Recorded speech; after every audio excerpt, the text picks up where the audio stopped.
The White Queen shows up for Free Comic Book Day. Here's your look at the new Diamond Select. This is the Emma Frost PVC Diorama Gallery statue.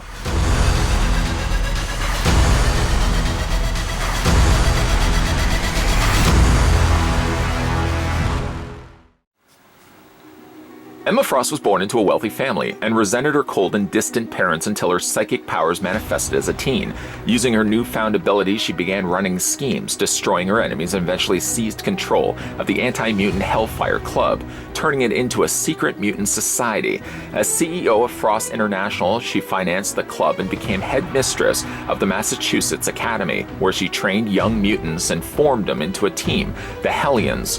When the time-traveling Trevor Fitzroy wiped out the Hellions, she was saved by her old enemies, the X-Men, after which she acted as a teacher to the Generation X team, and eventually joined the X-Men proper. She has since developed a secondary mutation, Diamond Hard Skin, and has even acted as team leader. This exclusive gallery diorama of Emma Frost is based on her appearance in Marvel Comics. It is made of high-quality PVC and features detailed sculpting and paint applications. It was designed by Cesar and sculpted by Alejandro Pereira.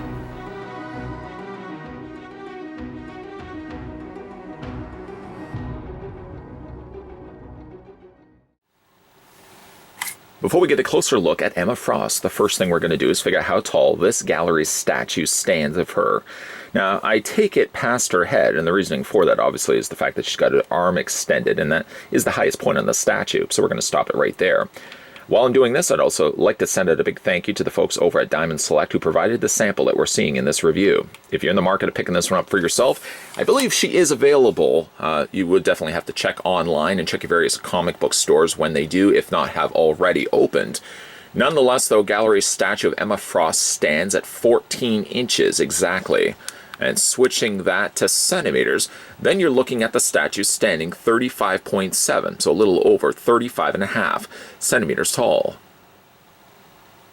Because the statue is a little bit taller than perhaps some of the ones we've looked at before, I've actually had to increase the heights of the camera just so I could actually catch everything. But don't worry, we'll look at some of the close-up details on the statue as we always do on this channel. First thing we're going to do is, of course, examine the display base. Which, no, it's not the hand of Optimus Prime, although it kind of does look a little bit like that. No, it's actually the hand of a Sentinel. As you can see, she's standing and kind of just presenting herself, I suppose, on top of the fallen hand of the Sentinel. A really nice design, the way they've done this. You can see all the little scratches and indentations to the surface of what would be metal. In this case, it's done in PVC plastic. Might I also say, it's got some considerable weight. I know a lot of the weight is probably going to be Emma Frost anyways, but it does feel like there's a good chunky amount of plastic being utilized here for the actual display stand. And what I do like also, it's generally small too. It doesn't take up a very big footprint at all. Still though, as we normally do, I'll go flip it upside down so you just sort of can see the underdwellings of how that stand actually looks. It's not a solid piece of plastic, although all here is dense plastic. Underneath there, it's all just hollow. So you can sort of see how it's been sculpted by Diamond Select. Of course, then we go ahead and move all the way up and get a closer look at Emma Frost. It is an absolutely gorgeous looking statue. I may go maybe as far the extreme of saying it's probably one of the prettiest looking head sculpts I've ever seen from Diamond in their gallery releases. As I said, Emma Frost is absolutely stunning. I really do like the paint that they've applied to her face. Very soft. They didn't feel the need to put a lot of excessive paint on it. So really all you're getting is the lighter fair skin treatment with a little bit of airbrushing. I don't know if you can see it or not. She's got just a little bit on the side of her cheek and around the area of her eyes. A lot of it actually comes across more like shading than anything else. She's got slightly softer lips and very strong blue eyes. You can see there's also a little bit of reflection happening in the corner of each of those eyes with some nice bold black panel lining done around the eyeballs themselves. I really love the fact that the hair does fall over the face just slightly enough, concealing only just the corner of the eyeball, but in a way it casts a bit of a shadow on the side of her face. It's really a nice touch the way that they've done that. As I've said, the figure, the statue itself, does have her one arm extended, so it's a little bit harder to kind of put all that in camera frame. But you can see there is her one hand extended straight out. Really love the coloring that they chose for it. Emma Frost is a white-clad costume character. Well, that's just a whole lot of C's I just threw out there.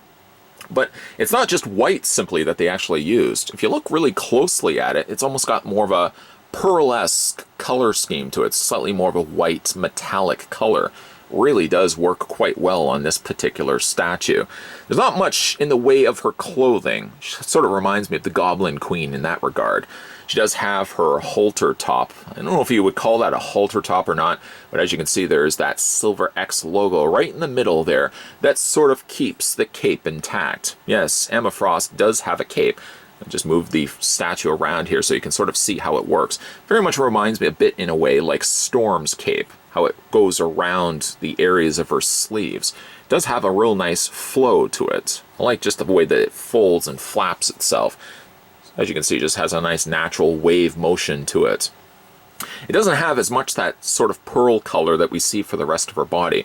If anything, I would probably just say it's more of a white color, whereas when you look at it, even if you look at the cape and then you look at her pants, for example, you really see the extreme difference that two different tones of white can be, with again, like this one being a slightly more pearlesque sort of color. Has that X logo there also on the front of her belt, which doesn't have the additional black that this one does have. So it's a little bit different. I'd have to go back and actually see if she does have black in this particular area, or if it does, much like the statue. It's all done in more of a dark gunmetal silver. Nice additional panel lines that they ran down her legs, down to her boots, which aren't quite completely flat tops. As you can see, she does sport a pair of heels. I always wondered really how a superhero, or in this case supervillain, somewhat superhero, could run around with heels. I've never done it myself, and hopefully I never have to either.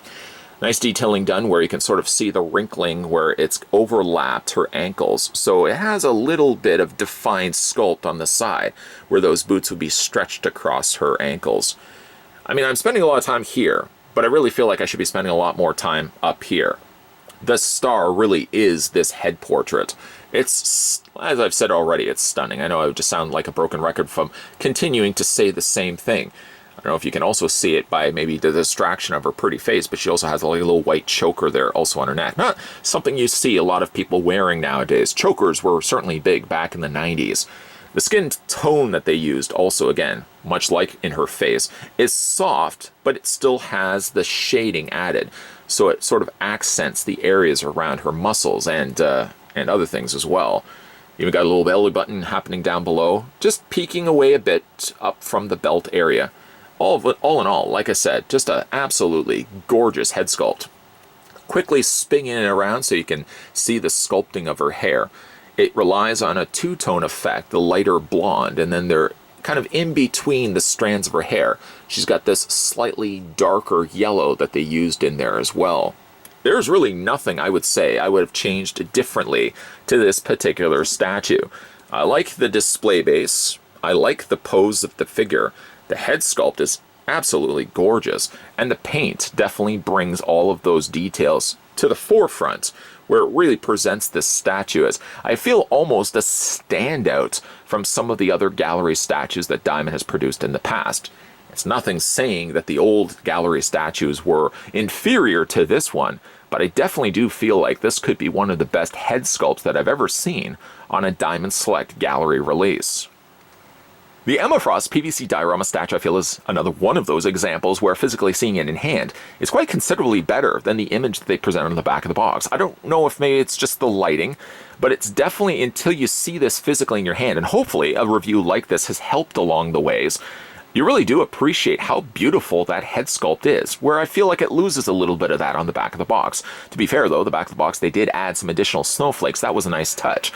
But this is a really nice looking Emma Frost PVC diorama statue. Now this one did come from Free Comic Book Day. If anybody had checked their calendars during around the time period of May 2020, you know most comic book stores, smaller businesses had to be closed during, of course, the pandemic that stretched across the globe. So if you were in the market picking this one up for yourself and you had picked it up, you probably would have picked it up maybe from online places rather than your local comic book stores. Now that I believe stores are back up and open, depending, of course, where you live, I would definitely recommend going and checking out your local comic book stores. After all, they're usually independently owned, and they rely on the business of people coming in and picking up their issues of comics, picking up their collectibles, their statues, and their figures. They need you guys to stay open. So when the time does come, depending on where you're located, and your local comic book store does open back up, pay them a visit. Of course, with the mask, but make sure you do pay them a visit. Pick up your stuff from them. Because after all, you do have to support your local comic book stores. I do the best, if I can, to pick up all my stuff from local comic book stores, as opposed to having to rely on ordering these things online, just because I do want to give the business to local companies rather than online companies of people I don't even know. A big thank you, by the way, to the folks over at Diamond Select who provided the sample that we had a look at in this review. Let me know down below in the comment section just exactly what you guys think of the Emma Frost PVC diorama statue. I feel it's definitely one of the best ones that they've released. From a very beautiful portrait, it's definitely top of the list for me. But if you are new to the channel and you're liking the content you're seeing, consider the idea of hitting that subscribe button down below. Consider the idea of hitting that bell notification. And stay tuned, because there's definitely going to be a lot more videos coming your way. As I've stated in the past, Monday to Friday, 12 p.m. and 2 p.m. Eastern Standard Time is when you'll find new videos popping up on this channel. So even if you don't remember to hit that bell notification, and even though you don't get those reminders, just know Monday to Friday, come back to this channel at 2 p.m. and 12 p.m. Kind of reverse that, 12 p.m. and 2 p.m. Eastern Standard Time, and that's when new videos will be popping up. As always, guys, thanks for watching. I'll see you next time.